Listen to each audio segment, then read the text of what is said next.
Here's something that an American inventor friend of mine, Gary Foshee, made. And when he gave it to me, I was delighted with it. It's got a very nice idea. He called it a Maxwell Torpedo Puzzle. Using only the components you've got here, built a torpedo with a high-speed spinning propeller. Ooh. Well, there's batteries there, there's a magnet there, a very strong magnet.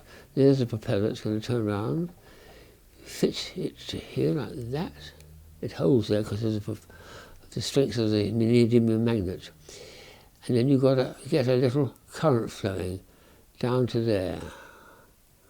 And hooray, hooray. Oh, it goes good speed.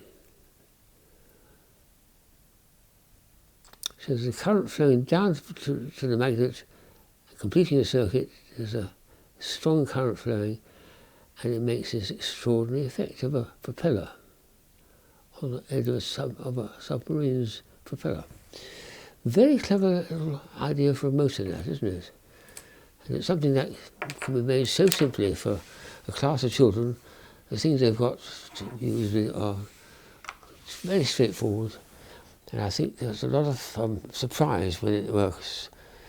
These are things from 2005 or 6 or so, and some of them are really extraordinary. This is one of my many, I've got 50 decks of cards, I think it is. This is from Texas. You know what happens in Texas? Well, a bit of fighting goes on. It's got cards which have all been in a gunfight. So they've all got a little bit of burn mark there where the bullets have gone through. Extraordinary idea. So the entire pack consists of cards with bullet holes. It's in the middle of a battle between cowboys or others. And a nice wallet here which goes around your belt, etc., etc., etc. Very, very particular to the southern states of America. This is just a rather nice necklace which I had forgotten I had from that time too. It's got batteries in there, you've got to put that like that. It goes on, and I'll leave it on there. It's rather nice, isn't it? Very simple. These are extraordinary things. They're things that they stretch, so you can blow them up, let the air out, turn them inside out, put them on your fingers. Oh, they're extraordinary. In fact, they blow up as well too. They're very tactile, so kids would love them. They can have a go at putting it on their nose as well, I suppose. Especially a beaky nose. The other items are an extraordinary art form, which there's a studio in London which is doing quite a lot of this. And these are quite incredible. You've got a picture here of two good friends, a man and a woman, both sipping and ruminating and talking to each other, but not facing each other. And yet they're not there. That's actually a silhouette. And it's been produced by this thing down here. So we'll back away and see what's actually going on.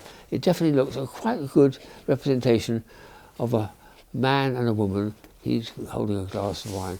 And this is actually what it looks like when it's a long way away.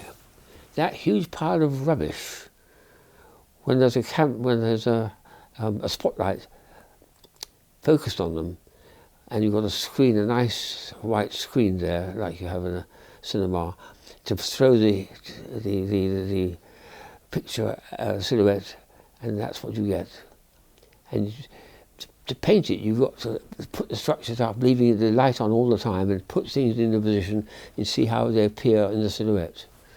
And they've done this for several others, which are really quite extraordinary.